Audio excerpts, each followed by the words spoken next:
Good morning and welcome back to the Warrior Talk After Show. Today we have the impact player, Cenyon Scarborough, number 8. Kenyon, introduce yourself with your name, class, and position.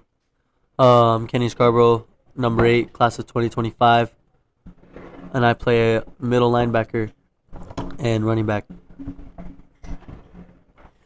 Hi, Kenyon.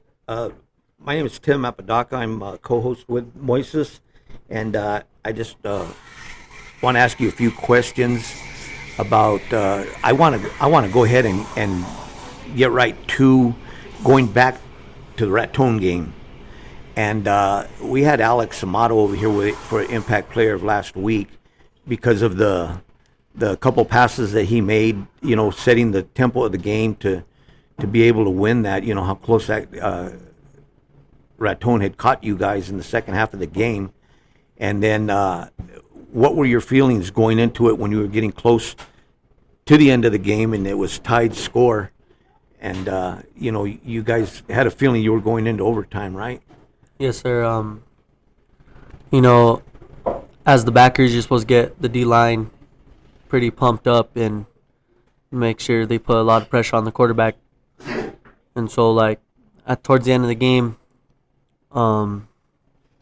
we had to get pumped up and stuff like that. So you do a real good job. I watch you out there, and you're kind of going back and forth. You know, getting the guys, talking to them, getting them to really know what the situation is. And anyways, the game did wind up, tie at the end, and valiant effort on all of you guys to get it, to try to save it, because they came up pretty heavy and caught up with you guys. And then going into overtime, in the sudden death, how did you come up with that? Tell me exactly when the play started. What were your thoughts? Who were you looking at? How did you make that miraculous interception to take it? So we had a double switch call on, and shout out to the D-line and the outside backers for putting a lot of pressure on the quarterback. They put a lot of pressure on the quarterback, which made him throw the ball up in the middle, and I just happened to be there to pick it off. That, from where I was sitting, that was outstanding. I mean, everybody went crazy over that. We won the game. I was looking up at the stands to see if Moises was looking at me, and I was pointing down at the field because I knew we needed you on the broadcast right now because of that play.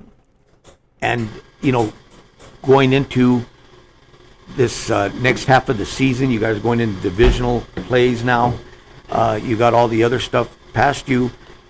Everything that you've contributed from the beginning of the season all the way up to now is nothing but flawless. I mean, your defensive play, you've been able to stop the ball. You've been able to just confuse offenses and all that other stuff.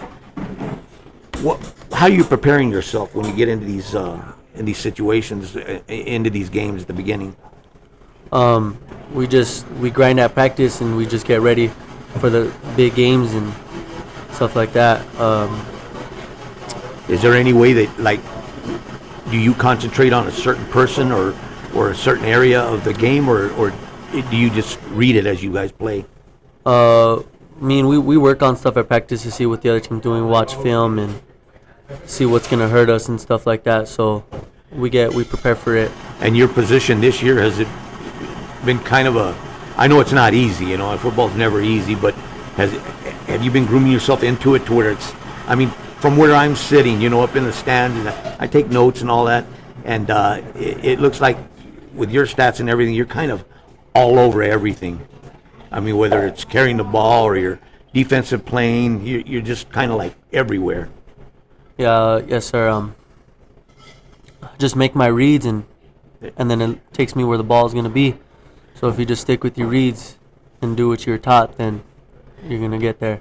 You remind me of Chris is your brother, right? Yes, sir. And Chris, another outstanding player. And I don't know, Moy, what do you think about the mold in what Chris has developed these two young guys? Your dad is assistant coach down on the field, and you play pretty close to the same way that your brother was playing before he got injured, and devastating injury for the Warriors at the time. But you have that same mentality, and I see you guys look exactly the same out there, the way they walk and line up, don't you think, Wayne? Yeah, so I had the excuse me, I had the honor of playing with C. We called him C. For quite some time, and you know what? It's the same thing because I played with you as well, right? Yeah, it's the same thing. I mean, for Christ's sake, they wear the same number. It's hardly a difference. But you're talking about how their dad, Chris, had molded. I mean, I used to interact with him down on the field, and he's always has a lot of character to him, has a lot of charismatic energy, and all that good stuff. How would you say your dad's played a role in yours and your brother's success on the field? Well, ever since we were little, he'd always just had us throwing the ball around, running routes and stuff. So it's kind of already been there. And then just as we got older and more mature, we really started putting more effort into what we needed to do. Yeah, that makes sense. And so is he, because I know dads have the tendency of being like this, is he a little different with you guys than he is with everybody else? Yeah, he is. Yeah, okay, I kind of figured that much. So what were some of the, because you go get off of a season, a really successful season last year, may I add. What were you guys, 12-1? 11-1. 11-1. Okay, so you come off of a really successful season, and you have a lot of guys leaving, but not a bunch of guys leaving. You know what I mean? What's kind of the preparation that you guys went through? What kept you guys good?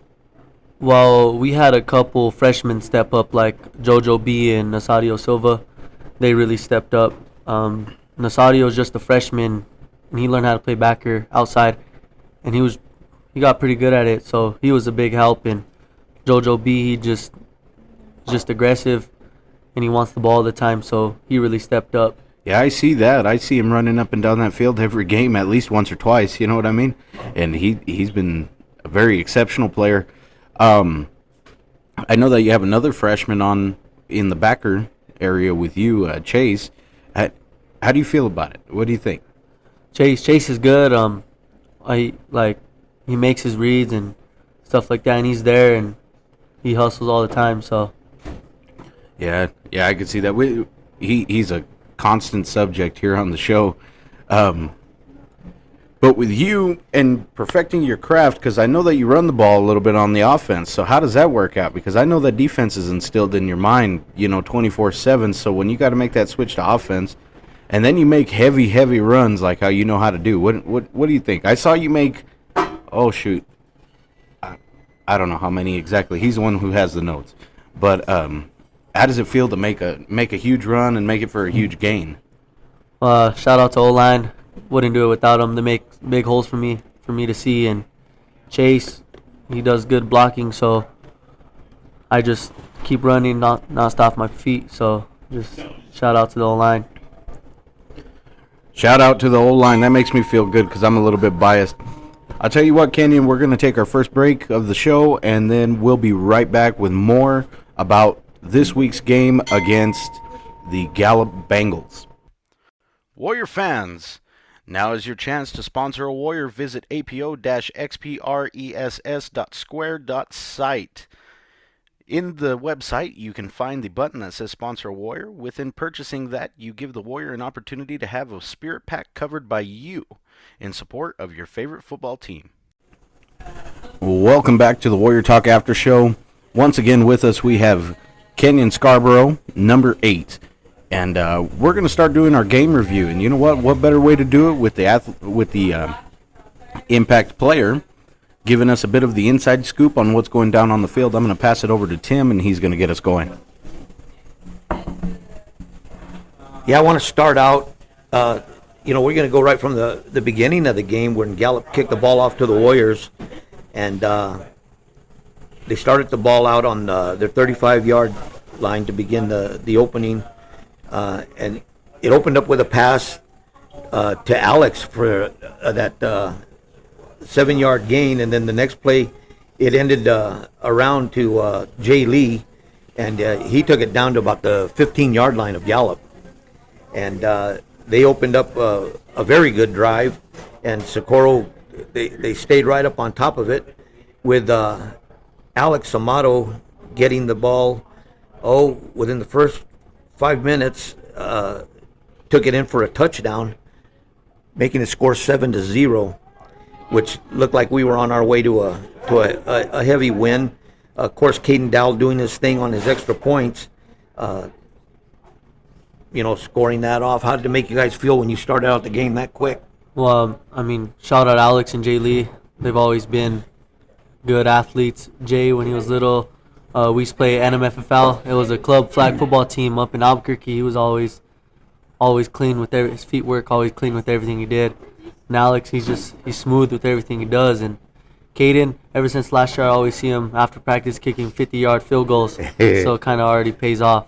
So it's good to hear. These guys have really been picking it up in a gradual tempo, just like we were asking Alex about it last year from his freshman year. Kind of gradually building up into the position that he's doing now, which it enhances what you're doing also. So after we did get the first score, we kicked the ball over to Gallup, and they got it down on their 35-yard line, and on the score 35-yard line to start their series. And their first carry that they did was a big gain, if you remember. And they started it out, then went on a little bit weak. Our defense, you could tell, they came to play football. So they stopped them in a short round of I think they got like 5 plays in. And so they kicked it back to the Warriors. And it didn't take much before the Warriors just marched it right down the field like if nobody was in front of them. And scored the second TD with Dowell's extra point. And they gave you guys 2 scores above Gallup. I'm going to tell you what. So I was watching up there in the press box, and you know what? You guys take the first couple scores of the game right away in the first quarter, I believe, and it was just it was something else. What was the morale on the field? You know what I mean? Because Gallup, although they don't have the best record at the moment, but they are still a 4 or 5A school. So what are you guys thinking? We always like playing bigger schools. It's always got more competition, like Maimira, for example. Mm-hmm. They were pretty tough, but we came out and banged like how we usually do and got the win. So we like playing bigger schools and stuff like that. Yeah, I've noticed that's been a bit of a gradual change since I've graduated, because granted we did play the big schools, but we played more of the 2 or 3 big schools a year. You guys are starting to incorporate big schools as a crucial part of your schedule. Primary part of the schedule being Maimira, Gallup now, and so on and so forth. And so to schedule a 4 or 5A, I can't remember exactly what they are, but to schedule them for a homecoming. There's always that chance that could be the one night that they end up busting out and doing some work. So, was there a bit of risk there? Was there a bit of commotion leading up to that game? Yeah, number 9 from Gallup, he's a stud. He was a good athlete. It was the quarterback and the running back, and then the middle linebacker on defense. Mm-hmm. So he was a big threat. He got a couple good runs on us. Yeah, he was putting in a lot of work. I forget his name. I heard it all night because, like you were saying, he's a stud. But what was your primary concern trying to stop them? Especially within the first quarter. Was there a couple of game changes, or was it more or less going to plan? Well, at practice we practice screens and stuff. Right, and for the past few years, screens really hurt us. Well, and they did do quite a bit of screens this game too. But anyway. Yeah, so screens really kind of hurt us a little bit, but we just practiced it at practice, and when they ran screens, we just stopped them. So. Mm-hmm. Yeah, and you guys were doing a great job of that. I'm gonna hand it back over to Tim. He's got a little more on that. Well, about the screens, you'd have to change it up a little bit. You can't play the same. the same screenplay every time, and that's kind of like what they were doing. So if you don't change it up, you guys could read that real good. So you were on top of it every time they did. So after you did the second score, you kicked the ball back to the Bengals, and that put them deep in their field, and they started a series that didn't do anything. They had nothing going. They really couldn't get past our defense again, and just after a little while, they were having to give the ball back to the Warriors after they had it for about 2 minutes. And then once the Warriors got the ball back, they started moving it once again. And after 3 plays, the ball went to Jay Lee again, and he made it in for a score, but we had to scratch it because of the penalty that they called. So that was kind of like, that was a little bit of a letdown, but nevertheless, it was still, you guys were on the run. Can I add, there was a ridiculous amount of penalties on both sides of the ball in that game. I mean, wouldn't you say? Yeah. I wouldn't say that the penalties were ridiculous some of the time, but the amount, oh my Lord. And we have another waived penalty. This is, I believe, our 7th waived penalty this season. But I'm glad they waived that penalty because it was offsetting. You got in that little skirmish, that little scuffle. It wouldn't have been right to blame one side or the other. So that was a good.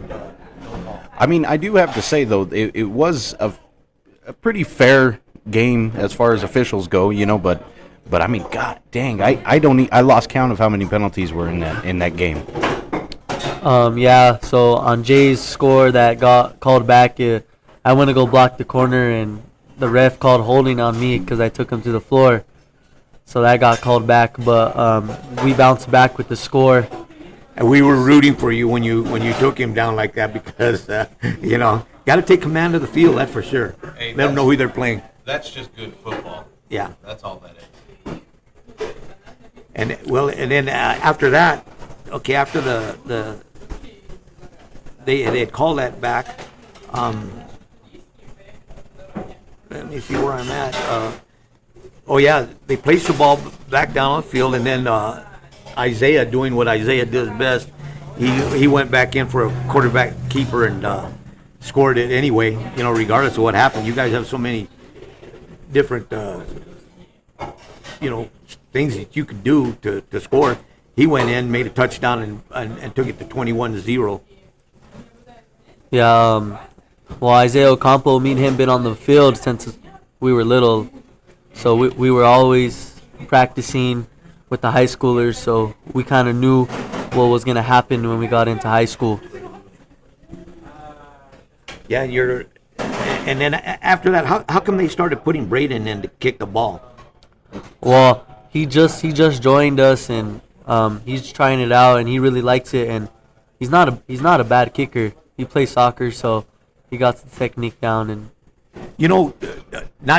I don't like putting the kids down, but Gallup's kicker didn't seem to be too into kicking that night. I don't know if he just does the 20-yard kicks or whatever, but he wasn't kicking it any further 15, 20 yards, at each kickoff that he did to you guys, giving you guys good field position every time he kicked the ball to you. Yeah, I don't know if she had a strong leg or. It was a she. Yeah, it was a she. It was a girl. Yeah. Okay. I didn't realize that. Or it might have been a part of their scheme and kick it short, but who knows? Huh. I didn't know it was a girl. In a way, that's kind of cool. I didn't know that was a girl. Well, you know what? On that, we're going to take a quick break, review the notes a little bit more, and then we'll be right back. APO Express Design Studio and one-stop shop for Warrior apparel. Visit us at 705 North California Street. Candyland, do you have a sweet tooth? Well, I know just the place. Candyland, fill all your candy cravings. This production is brought to you by 6112 Entertainment. The Loma Theater now showing Paw Patrol. For showtimes and ticket pricings, visit lomatheater.com. And as always, allowing us to use their beautiful facilities, Que Suave Cafe, serving the community and youth one cup at a time. Go Warriors! Welcome back to the Warrior Talk podcast. Once again, we were just reviewing part of the first quarter leading into the second. Let's hear it, Tim. Yeah, so where we left off was Isaiah with a quarterback keeper went in, made it 21-0, and then like we said, we changed it up on the field goal. Dowell took a little break from kicking it, and your number one, who'd you tell me your kickers? Braden Munoz. Braden Munoz started kicking the ball, and he did a real good job, I thought, because he kicked it, put the Bengals down, way down into their area, and they had to start climbing back into the game, which very difficult for them because I don't know. It just that our defensive line. Do you feel like it's just something that's you really can't penetrate? I mean, once they start plugging the holes and they don't make any lanes or anything, nobody going to get through, especially with the secondary doing what you guys do. Because if they do get past that line, they got to face you. Shout out Junior, Dre, and Pete. They fire off the ball hard and they don't stop moving their feet, so they put a lot of pressure on the quarterback. And our backers, we fill in, make our reads, so we're there, and then our secondary, they're good. So, but we've always had a really good defense over the years. So. And these guys are starting to learn that your guys' safeties are spot on. They're doing pretty good out there. Also, we've noticed in the last 2 or 3 games, what I think was to the Bengals' advantage was for them to let the ball go into the end zone, because then they could at least bring it out to the 20-yard line, instead of starting back at their 3 or 4-yard line, which you guys, that's where you were putting them every time. Dowell kicks that ball. He kicks it pretty good. You see that one kick where it looked like it rolled off in on the 1-yard line, went out of bounds, but it had touched the end zone. It touched the end zone line, so they took it out to the 20. Yeah, I remember that one. And then after that, matter of fact, when we started the second quarter, and it was about a minute and a half into the quarter, what happened to you? You went down, and I saw you limping off the field, which almost gave everybody a heart attack. So we ran a run play, and I took the ball up, and I hit my hole, and the Gallup's linebacker, I went to go lower my shoulder, and his face mask hit my knee. Oh. So it gave me like a little froggy. Okay. So you just had to go sit out. I saw you sitting down there for a little while. I thought, yeah. I hope nothing, just a stinger or something. That's all that would put you down. So good news.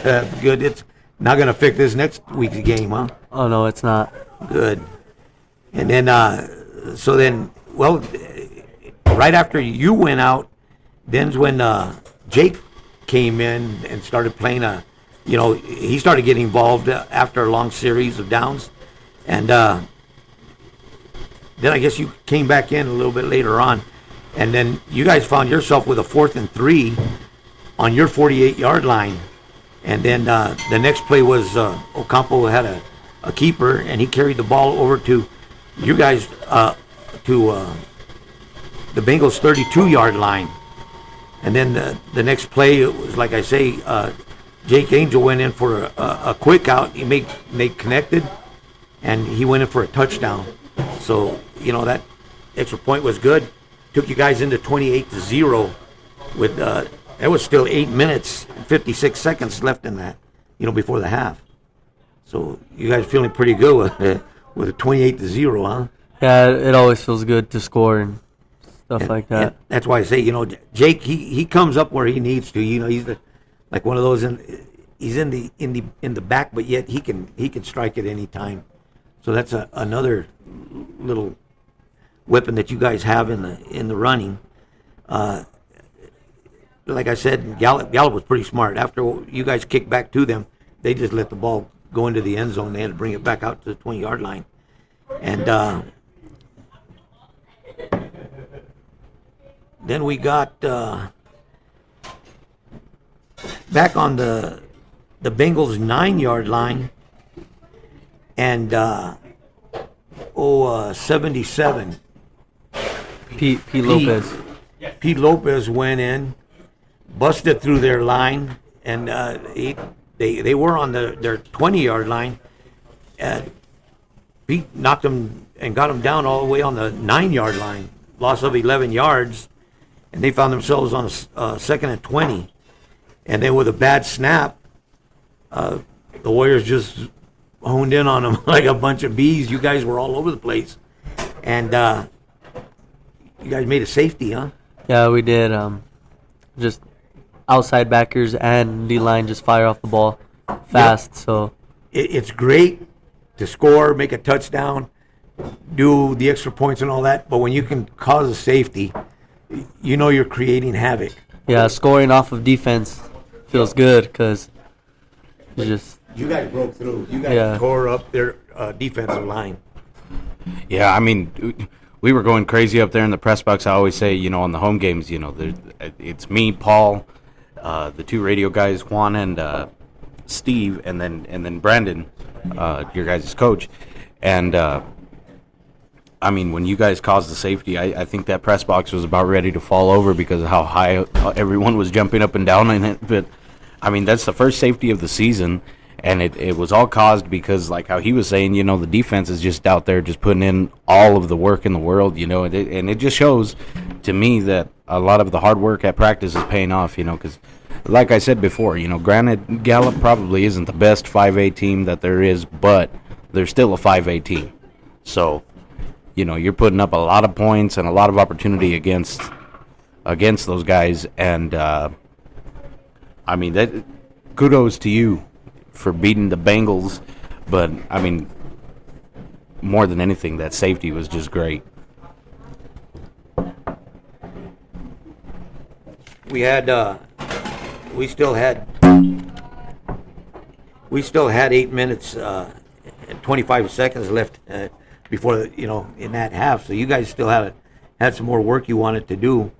So they kicked the ball back to the Warriors. And you guys received it on the 30-yard line, and Alex caught the ball and ran it, and he put you guys all the way down on the 4-yard line. And then when you came into play, and I think that was this your second or your first? Oh, yeah, I believe that was your first touchdown of the game, wasn't it? yeah, it was.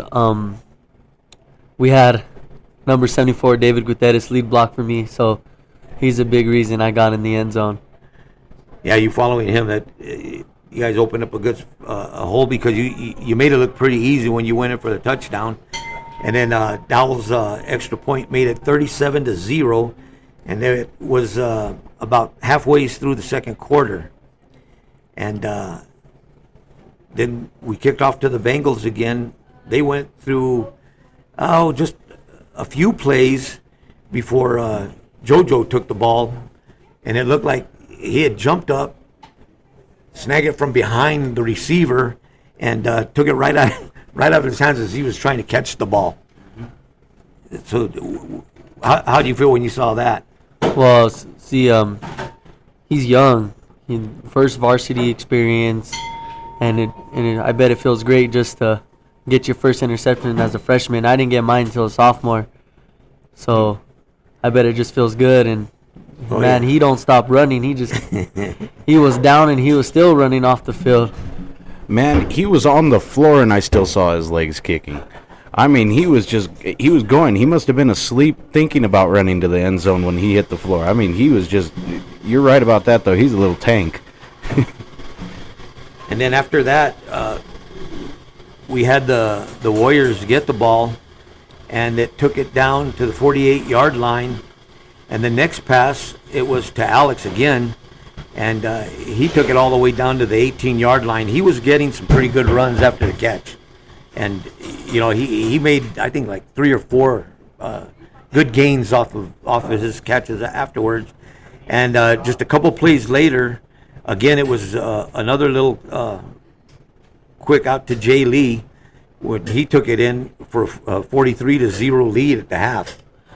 Yeah, Jay and Alex, they're good at creating space against the DBs, so we could always rely on them. And then we've got in the standings for 3A right now, the number one player in the 3A standing is Jay Lee at 543 yards and catching, and the number two ranked player is Alex Amato with 475 yards. So, pretty good standings in 3A when you've got throughout all the teams, your two receivers are the two top ranked guys in the NMAA 3A division. So that's saying a lot for these guys. And then let's see, we went into the second half where the Warriors had kicked out to the Bengals, and they did a series of downs, and they got they had to give the ball back. They kicked it back to us.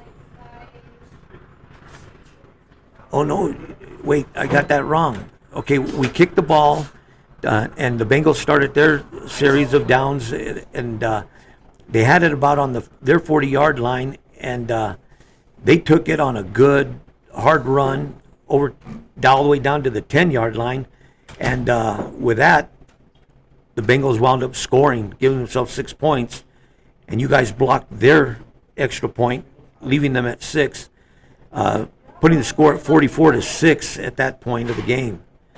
And the Warriors got the ball, and Boykin got the call. He made a heck of a carry, but he wound up carrying the ball like he was carrying a loaf of bread, and they knocked it out of his hands, and he fumbled it, and the Bengals recovered.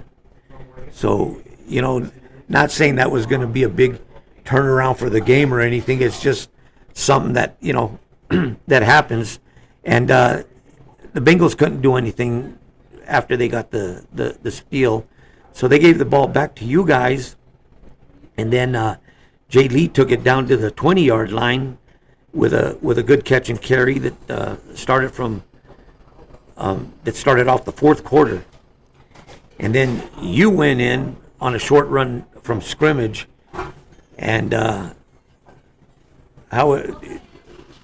was on in the third quarter. You made that short run from scrimmage, went in for a touchdown, and of course Dow made the extra point, making it 51-6. So I thought we were going to wind up ending the game pretty quick, but with that one score that they did, gave us a little bit more play. So what happened in that one score? Because I'm not sure if you're aware, but that's only the second touchdown that Gallup has made this season. I don't know. That number 9's a stud. He just bounced outside and just kept running. And well, found it to him to get in too. I was just about to ask you if Ocampo still had the starters in for that point. oh yeah, no, we had the JV kids in. Yeah. Okay.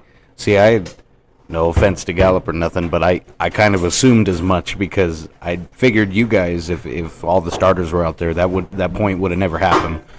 But I remember when I was a freshman being up 50-0 and they would put us in. So That is the same thing when I was a freshman. So. But yeah, hey, that's the way it goes though. And then you guys kept on driving. You finished off the game where Jay Lee caught another one, went in for the touchdown. It was a long pass into the end zone, making the score 57-6, where the game was called, and you guys won in the third quarter, not even having to go into the fourth. yeah, we call it a fade route to Jay Lee, and Jay Lee does what he does and Yep. scored.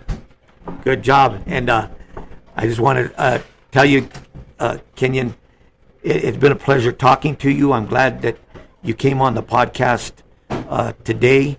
It's not that, the impact that you've been giving ever since the beginning of the season has been outstanding. Look forward to seeing you playing more. And thank you for coming on. Thank you. Cenyon. Keep playing hard, dude. Really. Keep playing hard, keep being the leader of the backfield. That's really all there is to it. So long as you could do that and you could take a couple people under your wing, Chase, and and just keep everybody with a level head during every game. I don't see you guys having an issue going into the district playoffs and state playoffs this season. So this upcoming week is bye week, so you won't be expecting a game here at Eddie Castanet Field or anywhere else for that matter for the Warriors. So you guys are going to have plenty of time to prep when you head into district. And Tim wants to say one last thing. Yeah, you know what? I forgot I was going to ask you today. Is there anybody that is hurt or needs this week to kind of regain composure? Chase needs healing on his hip, but I think he'll be good. So. And other than that, all you guys are all of us are pretty healthy. ready to go out and win some more games, huh? Yes, sir. All right, go Warriors. Well, this has been the Warrior Talk After Show. We have Impact Player of the season so far, Cenyon Scarborough, number 8. You could be sure and check him out, not next week, but the week after next as they head into the district playoffs. I'm Moises Castillo, and this is Tim Apodaca, and this has been the Warrior Talk After Show. And always remember, when it comes to a place like Socorro, only Warriors survive.